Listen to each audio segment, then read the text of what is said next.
Lockdown है, 4 महीने चतुर्मास के शुरू हो गए। आषाढ़ पूर्णिमा को हमने गुरु पूर्णिमा के रूप में मनाया। देवशयन एकादशी को भगवान विष्णु सो गए। ये 4 महीने श्रावण, भाद्रपद, आश्विन और कार्तिक, ये 4 महीने सृष्टि का संचालन भगवान शंकर करते हैं।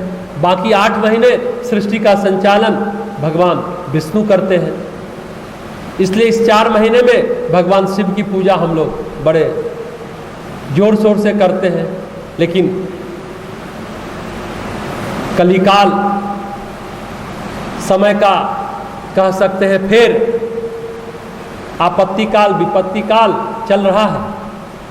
इस समय भी हम सबों की परीक्षा है। घर बैठे ही हमें उस परमपिता परमात्मा को याद करना, आदि शक्ति जगत जननी माता को याद करना, और घर से ही सारी साधना, उपासना, आराधना करना। ये भी हम लोग के लिए एक चुनौती है, चैलेंज है।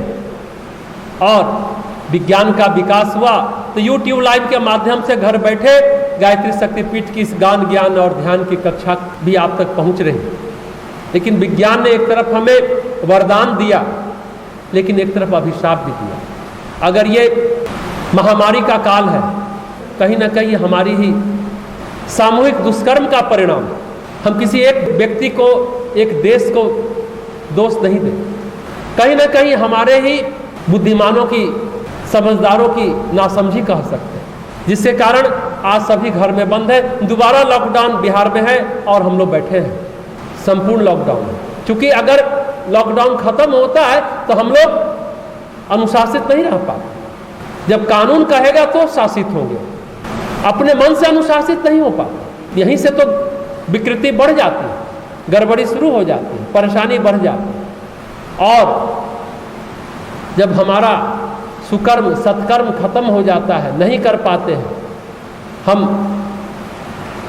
अपकर्म करने लगते हैं, विकर्म करने लगते हैं, पाप कर्म करने लगते हैं, तो ऐसी स्थिति परमात्मा फिर अपने हाथ में सृष्टि का संचालन लेती है और आपत्ति काल को खत्म करती है। फिर यही तो प्रलय आता है जो शंकर भगवान लाते हैं। श्रावण मास चल रहा है, भगवान शंकर संचालित कर ले। एक इस तरह से समझे श्रावण मास को कि भगवान शंकर का संतुलन का काल चल रहा है। भगवान शिव कल्याण करेंगे और धरती पर फिर से संतुलन आएगा, रौद्र रूप खत्म होगा।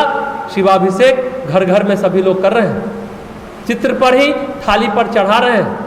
गायत्री शक्तिपीठ सहरसा के वीडियो को देख करके सभी घर में बहुत सारे लोग कर रहे हैं और उन्हें पता ही नहीं चलता कि हम मंदिर में नहीं हैं, प्रज्ञेश्वर महादेव मंदिर में हम अपना अर्घ नहीं दे रहे। सबको लगता है कि हम एकदम वहीं बैठे। तो इस भाव के साथ आप रुद्राभिषेक कर रहे हैं, रौद्र रूप को शांत कर रहे हैं, तो निश्चित रूपेण कल्याण होगा, सृष्टि का संतुलन होगा, पर्यावरण का प्रदूषण दूर होगा और फिर प्रकृति माता कुपित नहीं रहेंगी।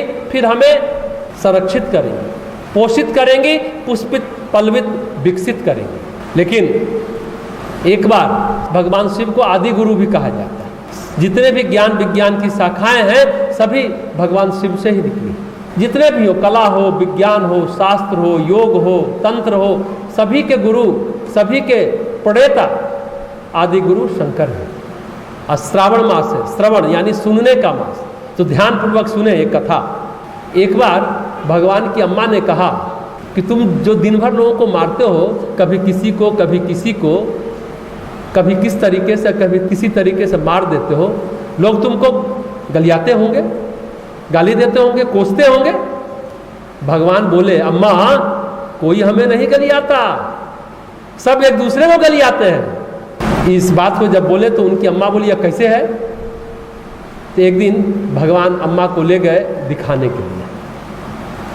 अब एक आदमी को सांप काटा, अब वहां पर जो उपस्थित जितना आदमी था सांप को कुचल कर मार डाला और सांप को खूब गाली भी दिया। अम्मा बोली, तुमने दोनों को मारा, फिर लोगों ने क्यों इसको मारा? भगवान ने कहा, कोई किसी को नहीं मारता, उसका कर्म ही उसको मारता है। सांप काटने से उसको मरना था, निमित्त बनना था सांप को, तो सांप ने काटा, आदमी मर गया। आ सांप को आदमियों के कूटने से मरना था तो सांप भी मर गया, सांप का कर्म यह था। फिर भगवान अपनी अम्मा को दिखा रहे हैं, फिर देखा कि एक आदमी सड़क पर जा रहा है, सामने से एक तांगा जा रहा है। अब जैसे ही आदमी के नज़दीक तांगा पहुंचा, घोड़ा बिदक गया। अब घोड़ा बिदक गया तो वो आदमी तांगा के नीचे आ गया और मर गया। अब वहां और आदमी था तो तांगे वाले को खूब पीटा, खूब मारा। इस तरह दिन भर भगवान ने अपनी अम्मा को दिखाया कि सबको मार रहे हैं। अब बताओ अम्मा, मेरा कोई नाम लेता है क्या?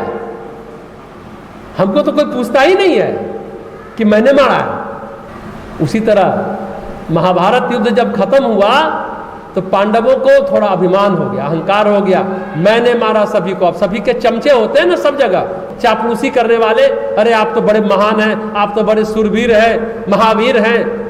अब भीम के चमचों ने कहा, अरे भीम ने अपना महापराक्रम दिखाया, इतने लोगों का वध किया। अर्जुन के चमचे ने अर्जुन को कहा, महावीर गांडीव से इतना पराक्रम किया, इतने लोगों को मार दिया। महाभारत युद्ध ने तो अर्जुन को गीता भी सुनाई, अर्जुन को भगवान ने गीता सुनाई। तो कृष्ण को सभी ने कहा कि इस तरह की बातें हो रही है। सब लोगों ने कहा कि ये लोग बड़े अहंकार में हैं और अहंकार में फूले नहीं समा रहे, तो क्या करना चाहिए? तो भगवान कृष्ण ने कहा कि एक आदमी जो महाभारत का साक्षी रहा है, चलो उससे पूछते हैं। बर्बरिक से पूछने गए, सभी लोग जानते होंगे, बर्बरिक का कटा सिर सब देख रहा था। पूछा, बताओ भाई किसको किसने मारा? कौन योद्धा सबसे ज्यादा पराक्रमी था? ध्यान से सुनेंगे बर्बरिक ने क्या कहा। बर्बरिक ने कहा, देखो मैंने किसी को पराक्रम करते नहीं देखा। जिसको कृष्ण का चक्र मार देता था, काली उसका खून पी जाती थी खप्पड़ में। मैंने युद्ध करते तो केवल कृष्ण और काली को देखा है, बाकी मैंने तो किसी योद्धा को नहीं देखा। चाहे भीष्म को मारा हो या अभिमन्यु को मारा, कृष्ण के चक्र ने सभी को मारा, काली खून पीती गई। जयद्रथ मरे हो या घटोत्कच मरे हो, मैंने किसी को लड़ाई लड़ते नहीं देखा।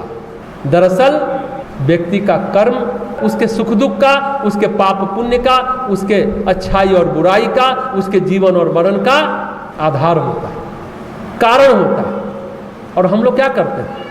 राग द्वेष में फंसे रहते हैं और अपने मन को मलिन करते रहते हैं, मन को मैला करते रहते हैं। इसलिए तो भजन गाते हैं, अच्छे गीत गाते हैं, अच्छे विचार की ऊर्जा हमारे अंदर आएगी तो हमारा मन का मैल हटेगा, विकार हटेगा, टॉक्सिन हटेगा, तो हम अच्छे स्वस्थ हो पाएंगे और जीवन को अच्छे से जी पाएंगे। और अंत तक सच ये है, अगर हम लोग ये ना करें तो जीवन के अंत तक हमारा मन मैला ही रहता है। हम सोचते हैं उसने ऐसा किया, उसने वैसा किया। ऐसा नहीं है, दरअसल हमारा कर्म करता है हमारे साथ और कोई कुछ नहीं करता। निमित्त कोई बन जाए, घोड़ा बन जाए, सांप बन जाए, कोई भी बन जाए, ये ध्यान रखना चाहिए। ये रहस्य की बात है।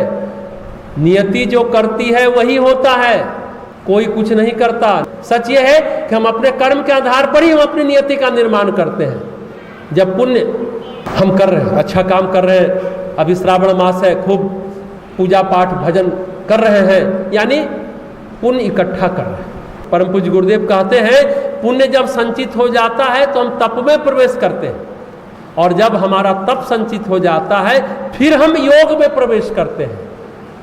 और योग की साधना जब संचित हो जाती है तो हम ज्ञान में प्रवेश करते हैं। आप पूछेंगे भक्ति कहाँ है? ये चाहे पुण्य कर रहे हो या तप कर रहे हो या योग कर रहे हो या फिर अंत में ज्ञान कर रहे हो, सबका आधार कौन है? सबका आधार भक्ति बनती है। भक्ति को इस तरह से भी परिभाषित करिए, सबका आधार भक्ति बनती है। इसलिए शास्त्रों में भक्ति के दो रूप बताए गए हैं। नवधा भक्ति, हम लोग इस पर बहुत चर्चा कर चुके हैं, लेकिन आज एक और अन्य तरीके से हम भक्ति को समझते हैं, पराभक्ति और अपरा भक्ति। ये भी सब लोग जानते होंगे। गौरी भक्ति और वैधी भक्ति, इसको समझिए। पराभक्ति है गौरी भक्ति, अपरा भक्ति है वैधी भक्ति। वैधी भक्ति क्या है? जिसमें पूजा, आरती, कर्मकांड, विधि विधान शामिल है, उसको कहते हैं वैधि भक्ति यानी अपरा भक्ति। और जिसमें कोई पूजा, आरती, यज्ञ, हवन शामिल नहीं है, पूजा आरती की जरूरत ही नहीं रहती, बस भाव ही भक्ति है, उसे कहते हैं गौरी भक्ति, उसे ही कहते हैं पराभक्ति। यानी जो दृश्य है ना उसके पार उतर जाना ही पराभक्ति, भाव में जीना, भाव से अहरनिश आप कोई भी काम कर रहे हैं लेकिन भाव परमात्मा की ओर है, एक ही लौ लगी हुई है, लगन लगी हुई है, उसे कहते हैं गौरी भक्ति यानी पराभक्ति। पार, सृष्टि के पार जो ऊर्जा का संप्रेषण होता है ना उसे कहते हैं पराभक्ति, गौरी भक्ति। तो इंसान को कर्म मारता है, कोई और नहीं मारता। मानव हत्या हो, स्त्री हत्या हो, भ्रूण हत्या हो, ब्रह्म हत्या, ये ऐसे पाप हैं जो जन्मों तक पीछा नहीं छोड़ते। अभी सभी लोग चर्चा कर रहे हैं विकास दुबे की हत्या हुई, कौन मारा, कैसे मारा, क्यों मारा, इनकाउंटर हुआ, रियल था या फेक था, असली था, नकली था। हत्या अधिकार के लिए, हत्या आधिपत्य के लिए या दूसरों का सत्य हरण करने के लिए है तो फिर वह आप जन्म जन्मांतर तक बंधते चले जाएंगे। लेकिन युद्ध में हत्या नहीं होती। एक सिपाही शौर्य का परिचय अपने देश के लिए, अपने देश प्रेम के लिए, स्वाभिमान के लिए देता है, अहंकार के लिए नहीं देता। एक फौजी, एक सिपाही देश प्रेम के लिए लड़ता है। और सबसे बड़ी बात है, सिर्फ मारने का साहस नहीं रखता, वो मरने का भी साहस रखता है, जिसके लिए मरना और मारना दोनों बराबर है। इसलिए वो हत्यारा नहीं है, क्योंकि उस हत्या में उसका निजी स्वार्थ नहीं है वहां पर। लेकिन जो स्वार्थ और अहंकार के लिए हत्या करता है वो ऐसा कर्म है जो जन्मों तक पीछा नहीं छोड़ेगा। उसने अच्छा नहीं किया था, ये विकास दुबे की बात है, आप जानते हैं, उस पर ज़्यादा चर्चा न करें। लेकिन जब अहंकार का भूत सिर पर चढ़ता है तो इंसान को होश नहीं रहता, होश गंवा देता, हत्या पर हत्या करता चला जाता है, बहुत मुश्किल होता है। उस समय होश नहीं रहता जब अहंकार सिर पर चढ़ जाता है। परम पूज्य गुरुदेव कहते हैं कर्म और परिणाम दोनों साथ साथ चलते हैं। जब कर्म करना शुरू करते हैं तो परिणाम की प्रक्रिया अंकुरित होने लगती है, और जब कर्म की वृद्धि करते हैं तो परिणाम का अंकुर भी बढ़ने लगता है। अगर परिणाम पर अपना अधिकार चाहते हैं ना कि परिणाम मेरे अनुकूल हो, तो कर्म को परिणाम के अनुकूल करना होगा। यह संभव नहीं है कि कर्म में मनमानी और परिणाम भी मेरे मन के माफिक हो जाए, नहीं होगा।